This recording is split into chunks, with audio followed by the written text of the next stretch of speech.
الحمد لله وكفى وسلام على عباده الذين اصطفى أما بعد فأعوذ بالله من الشيطان الرجيم بسم الله الرحمن الرحيم اليوم أكملت لكم دينكم وأتممت عليكم نعمتي ورضيت لكم الإسلام دينا صدق اللہ العظیم۔ قابل احترام بزرگوں اور دوستوں، پچھلی جمعہ میں یہ بات بتائی گئی کہ جناب رسول اکرم صلی اللہ تعالی علیہ وسلم نے مدینہ طیبہ ہجرت فرمانے کے بعد ایک ہی حج کیا ہے سن ہجری 10 میں، اور اس حج کو حجۃ الاسلام بھی کہا جاتا ہے، اور اسی طرح اس کو حجۃ الوداع کے نام سے بھی یاد کیا جاتا ہے۔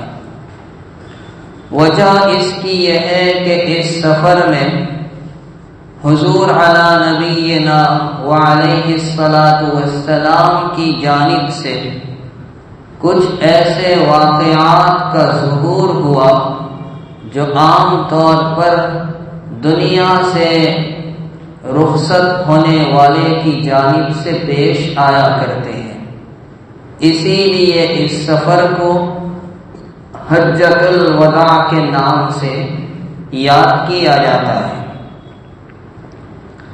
جناب رسول اکرم صلی اللہ تعالی علیہ وسلم نے جب اس سفر کا قصد اور ارادہ فرمایا تو بہت سے حضرات نبی کریم صلی اللہ تعالی علیہ وسلم کی معیت میں حج کرنے کے لیے تیار ہو گئے۔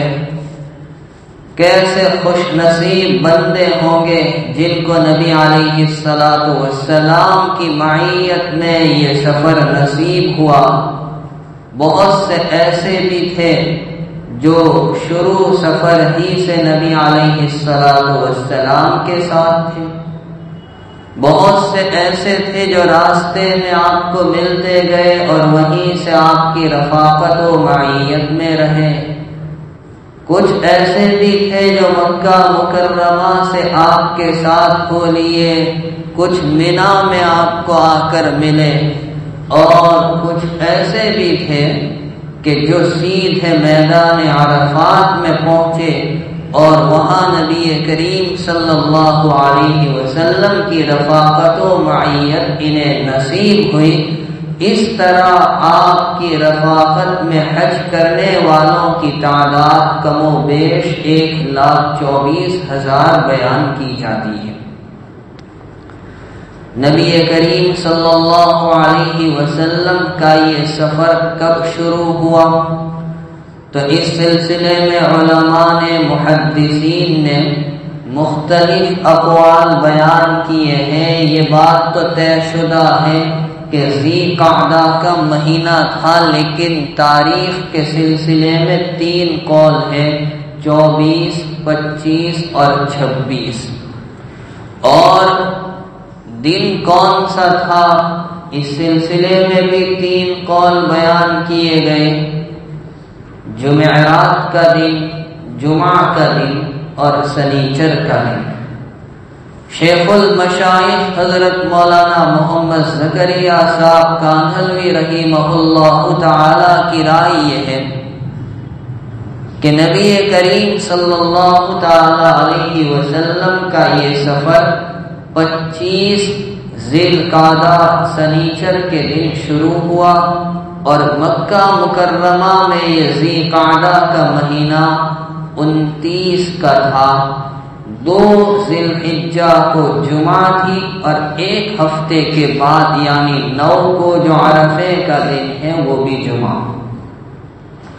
بہرحال سنیچر کے دن حضرت نبی کریم صلی اللہ تعالی علیہ وسلم نے مسجد نبوی میں ظہر کی نماز پڑھائی، اور اس کے بعد اس مبارک سفر کا آغاز ہوا۔ اور شام کے وقت نبی کریم صلی اللہ علیہ وسلم ذوالحلیفہ پہنچے جو مدینہ طیبہ سے چند ہی فاصلے پر ہے۔ رات میں آپ نے وہیں قیام کیا اور ازواج مطہرات جو آپ کے ساتھ تھی نبی علیہ السلام نے ان سے ہم بستری کی۔ اسی لیے علماء نے لکھا ہے کہ اس سفر میں جانے سے پہلے اس کام سے فراغت ہو جائے تاکہ آگے کا پورا سفر نفس پر اطمینان کے ساتھ اور عفت و پاک دامنی کے ساتھ گزر سکے۔ جناب رسول اللہ صلی اللہ علیہ وسلم نے اگلے روز یعنی اتوار کے روز ظہر کے وقت میں احرام کے ارادے سے غسل کیا اور احرام کی چادریں آپ نے زیب تن فرمائی، نیت کی، لبیک پڑھا۔ محدثین میں سے اکثر کی رائے یہی ہے کہ نبی کریم صلی اللہ علیہ وسلم کا احرام شروع ہی سے حج قران کا تھا، جو حج کی 3 قسموں میں اعلیٰ قسم ہے، اور وجہ یہ بیان کی کہ رات ہی میں جبرائیل امین حضور علی نبینا وعلیہ الصلوۃ والسلام کے پاس آئے تھے اور یہ فرمایا تھا کہ یہ وادی عقیق مبارک وادی ہے اور آپ اس میں نماز بھی پڑھیے، اور یہ بھی فرما دخلت العمرۃ فی الحج کہ عمرہ حج کے اندر داخل ہو گیا، اور اس لیے نبی علیہ السلام نے شروع ہی سے عمرہ اور حج دونوں کی نیت کی، جس کو قران کہا جاتا ہے۔ البتہ صحابہ کرام کو آپ نے اختیار دے دیا تھا، جس کا جی چاہے حج افراد کرے جس میں خالص حج ہوتا ہے، جس کا جی چاہے تمتع کرے جس میں پہلے عمرہ ہوگا، احرام کھل جائے گا، پھر حج کا احرام ہوگا، اور جس کا جی چاہے حج قران کرے۔ پھر نبی کریم صلی اللہ تعالی علیہ وسلم اپنی سواری پر سوار ہوئے اور آپ نے لبیک پڑھی۔ چونکہ اس وقت آپ اونچائی پر سوار ہیں تو آواز دور تک گئی۔ محدثین کی ایک جماعت کا یہ کہنا ہے کہ نبی علیہ الصلوۃ والسلام نے احرام کی نیت اس وقت سے کی ہے۔ اب یہ سواری چلتی رہی، ایک وادی آئی جو پہاڑی علاقہ ہے جس کا نام ہے بیضا۔ چونکہ یہ اونچائی کا علاقہ ہے اور حاجی کے لیے ہر اونچائی کے علاقے میں بھی تلبیہ پڑھنا مستحب قرار دیا گیا ہے، تو نبی کریم صلی اللہ علیہ وسلم نے اس پہاڑی پر چڑھتے ہوئے تلبیہ پڑھا۔ تو اب بہت سے حضرات نے یہ خیال کیا، یہ سمجھا کہ نبی علیہ الصلوۃ والسلام نے حج کا احرام اور نیت اس وقت سے کی۔ پھر نبی علیہ الصلوۃ والسلام آگے چلے اور اب پہنچے آپ کی سواری وادی روحا میں۔ یہاں نبی کریم صلی اللہ علیہ وسلم نے نماز پڑھی اور ارشاد فرمایا کہ یہ وہ مبارک وادی ہے کہ 70 انبیاء کرام علیہم الصلوۃ والسلام نے اس جگہ نماز پڑھی ہے۔ چنانچہ نبی کریم صلی اللہ علیہ وسلم نے یہاں بھی نفل ادا کی۔ پھر سفر آگے کی جانب بڑھتا ہے اور اب پہنچے آپ وادی عرج میں۔ یہاں پہنچ کر ایک واقعہ پیش آیا کہ حضور علیہ الصلوۃ والسلام اور حضرت صدیق اکبر رضی اللہ تعالیٰ عنہ ان حضرات کا سامان خاص کر کے کھانے پینے کا توشہ ایک اونٹ پر تھا، اور وہ اونٹ حضرت ابو بکر رضی اللہ تعالیٰ عنہ کے غلام کے حوالے تھا۔ وادی ارج میں جب پہنچے تو وہ غلام آ کر کہتے ہیں حضرت ابو بکر صدیق رضی اللہ تعالیٰ عنہ سے کہ وہ اونٹ کہیں گم ہو گیا۔ تو صدیق اکبر رضی اللہ تعالیٰ عنہ ان کو ڈانٹنے لگے۔ نبی علیہ السلام مسکرا رہے تھے اور فرما رہے تھے دیکھو اس حاجی صاحب کو احرام کی حالت میں ڈانٹ رہے ہیں۔ جن کو پتا چلا کہ نبی علیہ السلام کے سامان والی اونٹنی گم ہو گئے، بہت سے حضرات آ گئے اپنے اپنے سامان کو لا کر، خاص کر کے حضرت سعد اور حضرت ابو قیس رضی اللہ تعالی عنہما، یہ حضرات آئے اور انہوں نے اپنا سامان نبی کریم صلی اللہ تعالی علیہ وسلم کو پیش کیا، لیکن آقا نے فرمایا بھائی ہمیں ضرورت نہیں، اللہ کے فضل سے ہماری اونٹنی اور سامان مل چکا ہے۔ پھر آپ آگے کی جانب بڑھے تو اب وادی آئی، وادی عصفان۔ یہاں حضرت سراقہ رضی اللہ تعالیٰ عنہ نبی کریم صلی اللہ علیہ وسلم کے پاس آ کر عرض کرتے ہیں پیارے آقا ہم بالکل جاہل اور انجان ہیں، ہمیں حج کا طریقہ کچھ معلوم نہیں، وہاں جا کر ہمیں کیا کرنا ہے آپ ہمیں بتلا دیجئے اور ہم پر اطمینان نہ کیجئے کہ ہمیں معلوم ہوگا۔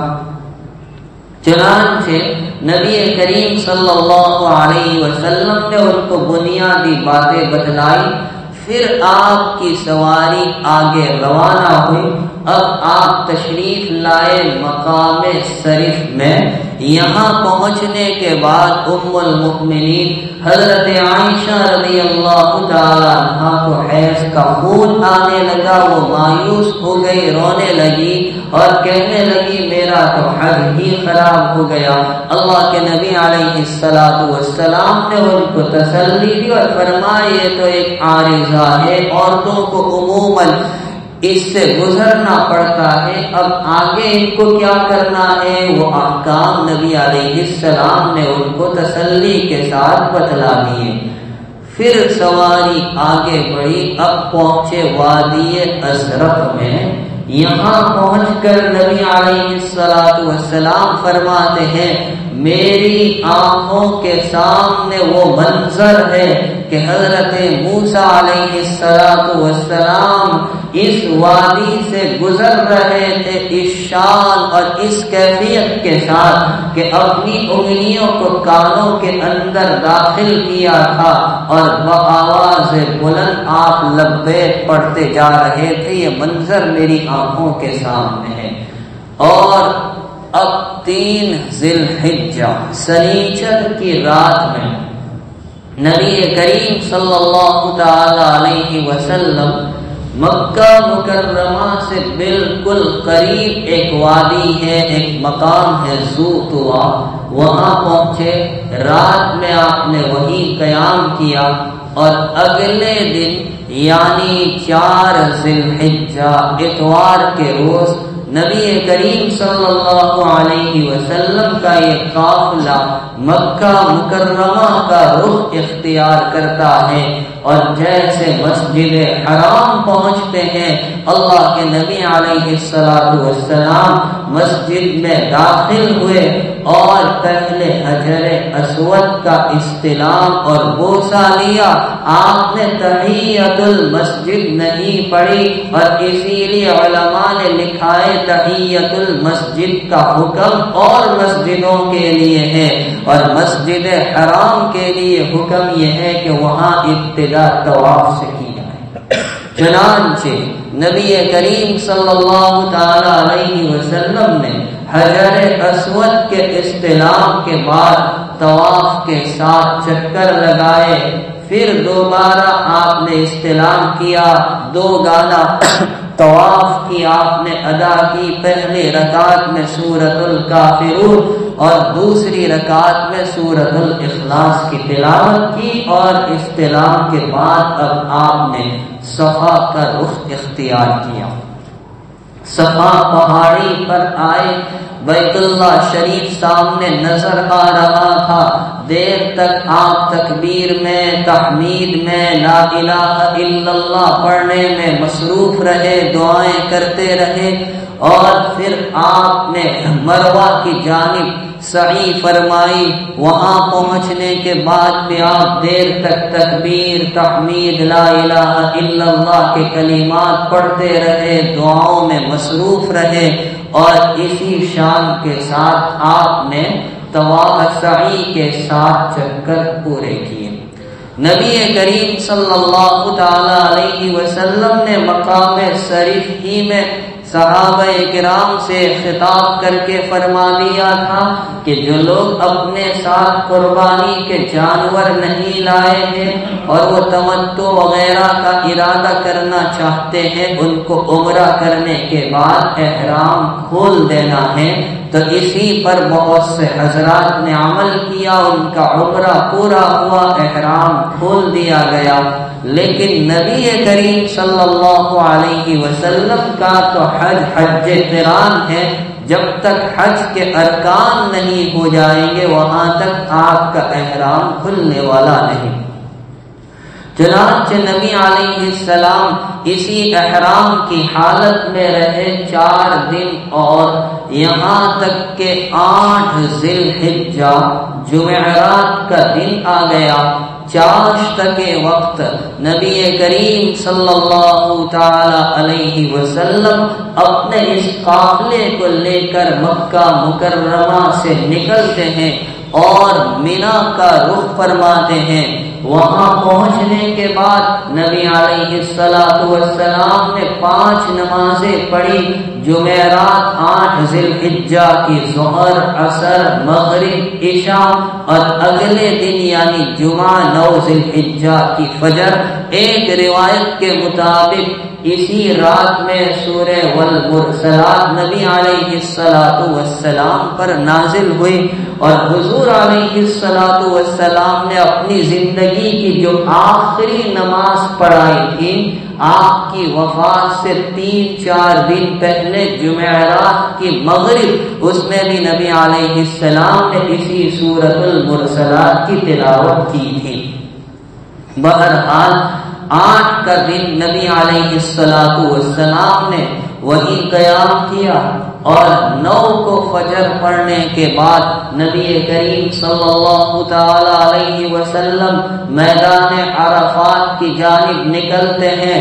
مقام نمیرہ میں آپ کے معتقدین نے آپ کے لیے خیمہ تیار کر دیا تھا۔ حضور علیہ السلام نے کچھ دیر اس خیمے میں آرام فرمایا۔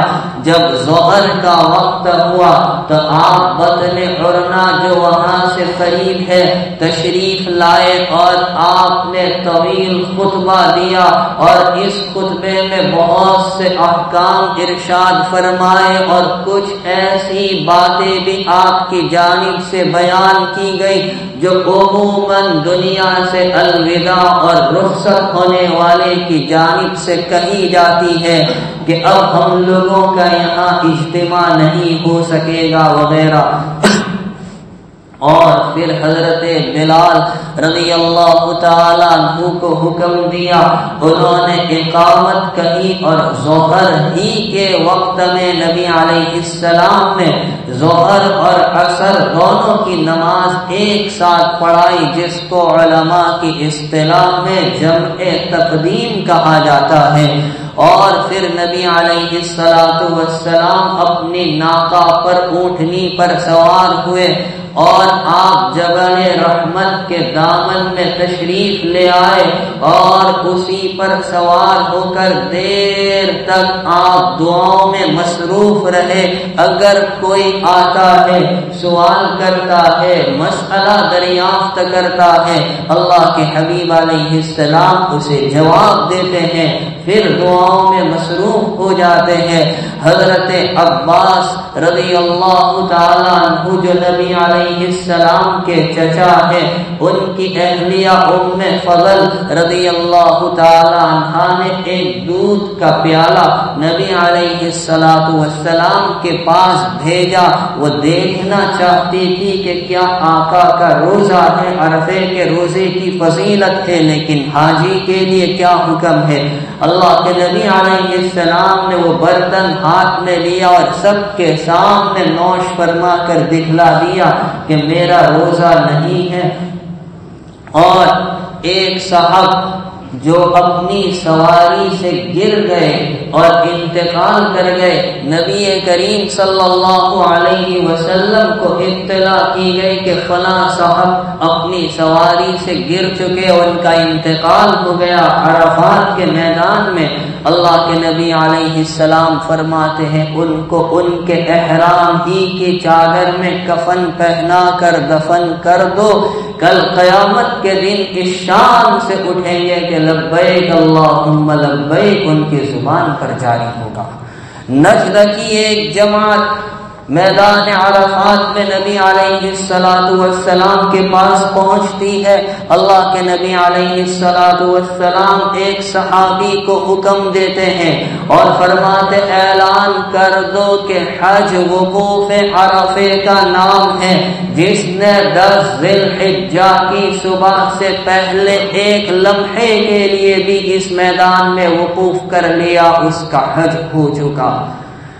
آپ غروب تک وہی قیام فرما رہے، جمعہ کا دن ہے، عصر کے بعد آخری ساعت مقبول گھڑی ہے اور جبل رحمت کے دامن میں ہے، اور یہ آیت نازل ہوتی ہے الیوم اکملت لکم دینکم واتممت علیکم نعمتی ورضیت لکم الاسلام دینا۔ یہ آیت وہاں نازل ہوئی جب مغرب کا وقت ہوا۔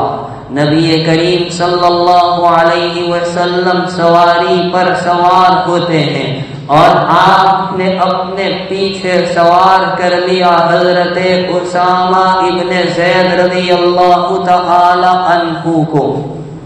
اب یہ سواری میدان عرفات سے نکل کر مزدلفہ کا رخ اختیار کر رہی ہے، اور سواری کی کیفیت یہ ہے کہ وہ جوش میں بھاگنا چاہتی ہے۔ نبی علیہ السلام نے اس کی نکیل کو لگام کو کھینچ کر رکھا ہے، ایسا لگتا تھا کہ اس کا سر کجاوے سے لگ جائے گا۔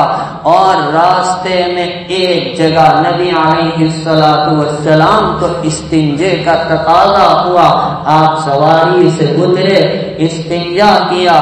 حضرت اسامہ بن زید رضی اللہ تعالی عنہ نے وضو کا پانی لا کر پیش کیا۔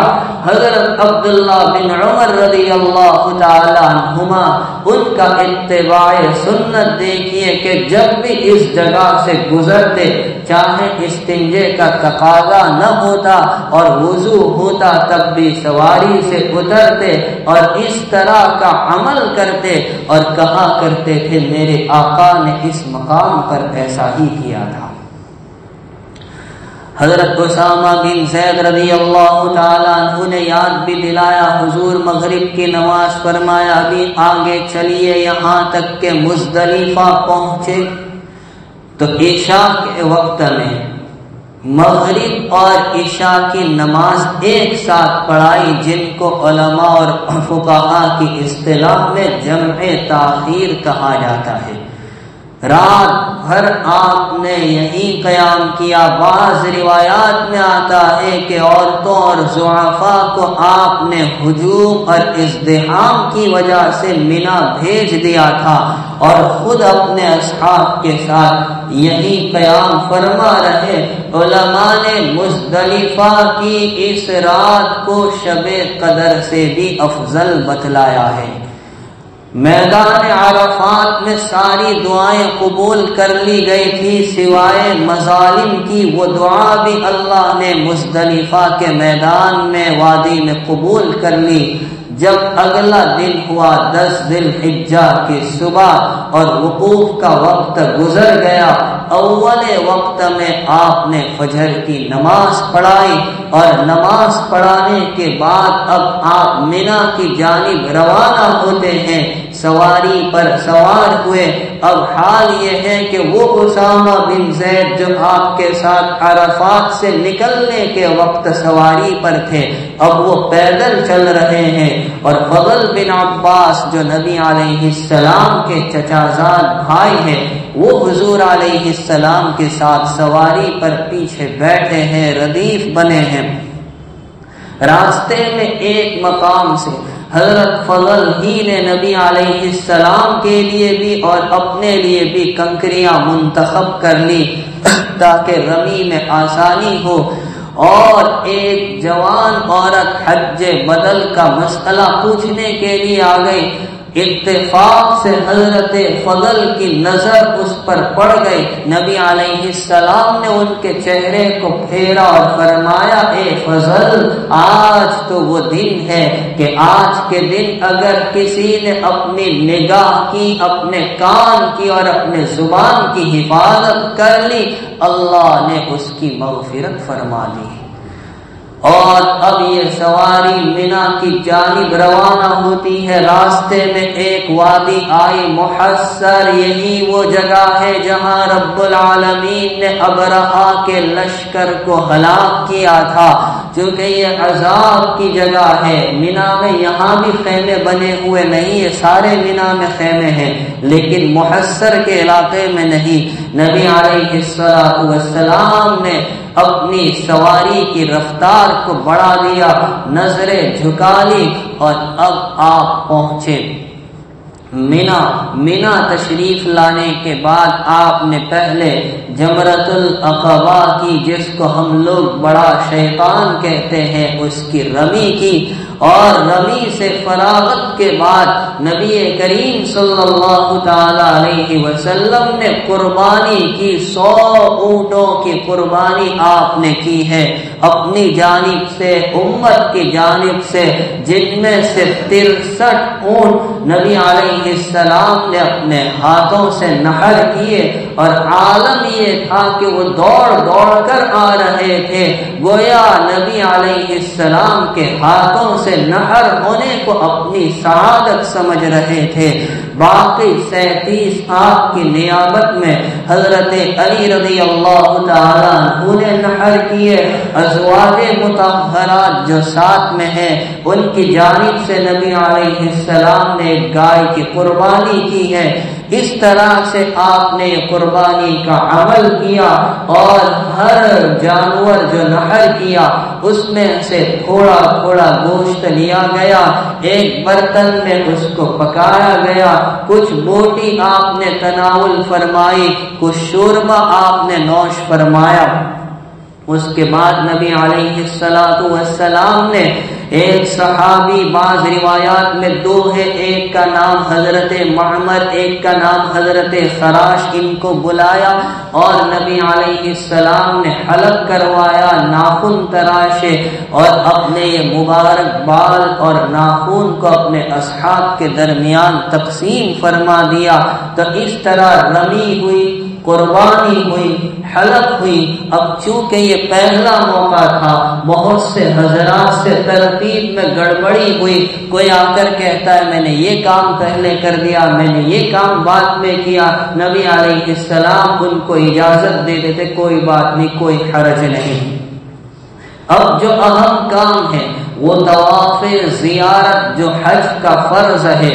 نبی علیہ السلام مینا سے نکلتے ہیں، مکہ مکرمہ آتے ہیں، ظہر کی نماز آپ نے مکہ میں پڑھی یا مینا لوٹ کر پڑھی، دونوں روایتیں ہیں۔ غرض نبی علیہ السلام نے مکہ آنے کے بعد طواف زیارت کیا، طواف کی 2 رکعت پڑھی، زمزم کے کنویں پر آپ تشریف لائے، اور نبی علیہ السلام نے ایک روایت کے مطابق خود اپنے ہاتھوں سے پانی نکالا۔ ایک روایت کے مطابق آپ نے یہ فرمایا کہ اگر مجھے لوگوں کی جانب سے اندیشہ نہ ہوتا تو خود نکال کر پیتا، کسی اور کو حکم دیا۔